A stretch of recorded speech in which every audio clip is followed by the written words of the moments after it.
Hey ladies, so we're back 2015. I'm back with a big bang. Please subscribe to my YouTube channel. I'm going to try and put out videos at least once a week, so you have something to look forward to at least once a week from me.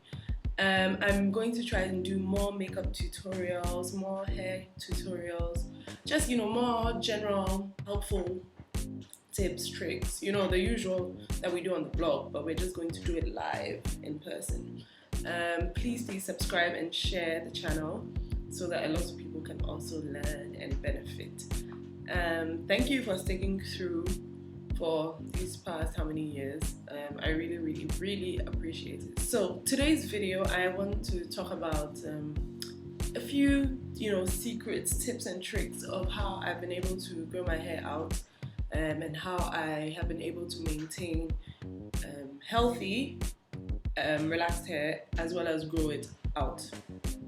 Sometimes it's a bit difficult to balance, but I have figured out or discovered a few really helpful tips that I think will help everybody who's trying to grow their hair out and maintain healthy hair. Tip number one, the most important tip, is the use of heat on your hair.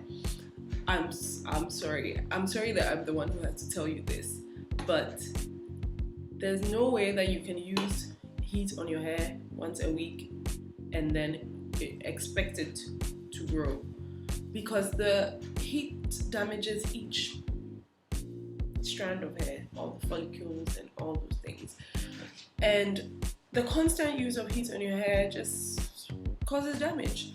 So what I recommend is come up with a schedule. Treat your hair like a business.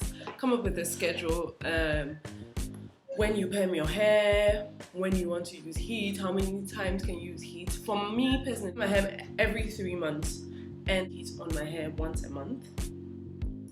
So I try and stick to that. I try and follow that.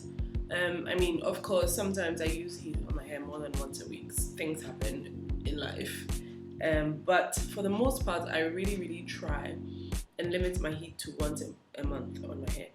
I've also tried to discover different hairstyles I can do, different techniques, some of which I've shared with you on this blog. If you check out how to dry your hair using a bun and no heat, I have that, and I have various curly hairstyles you can do so that you don't have to use heat on your hair, so you can rock your hair curly instead of straight.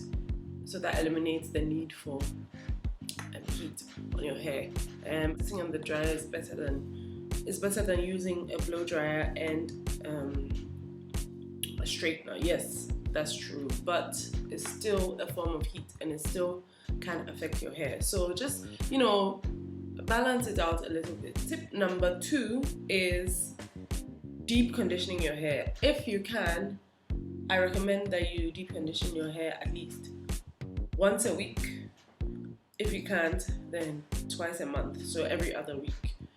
I find that deep conditioning has really helped my hair to grow, because it really restores moisture to my hair. My hair is very dry. I have extremely dry hair, and I think that that's a problem that a lot of ladies suffer with, dry hair.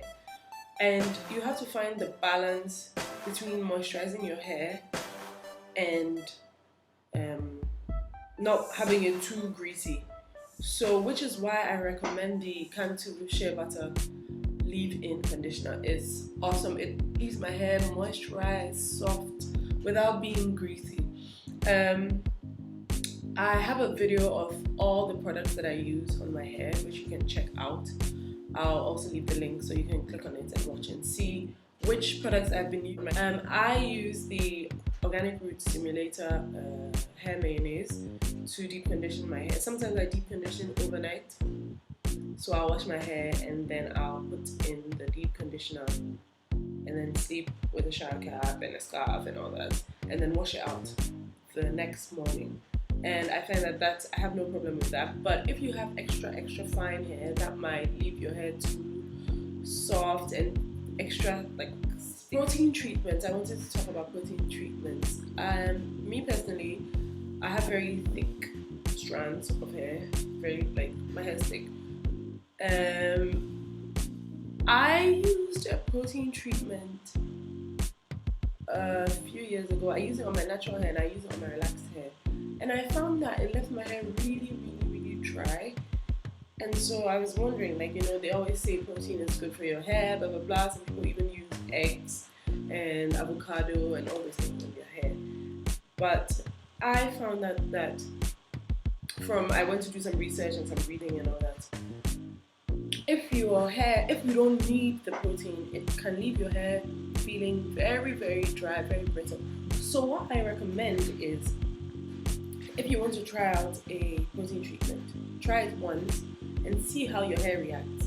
Basically, you just have to be paying attention to this. Just like your hair, your skin, your nails, you have to pay attention. So if you see it and it's not a very good reaction, then you should know that you don't have to use all the products in the world, and you don't have to try out all the treatments. Stick with what really works for you.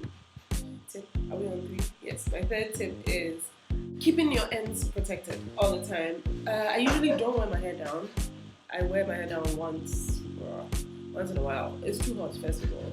But second of all, keeping your ends away does not give them a chance to get, broken, to get rubbed on your clothes, be pulled at, and all of that. Your ends are the weakest part of your hair because they're the oldest part of your hair. So you need to protect them all the time. Whenever you're moisturizing your hair or, putting oils in your hair, pay extra attention to your ends, because they've lasted the longest and you don't want to lose them. Well, I don't want to lose them. I do a lot of buns, I do a lot of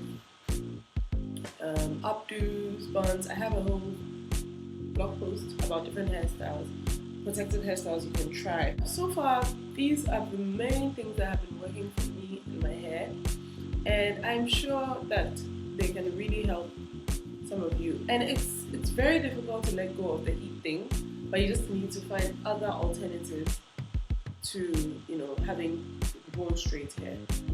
I hope you enjoyed the video. Please look forward to more, and please make sure you subscribe. We'll have videos once a week.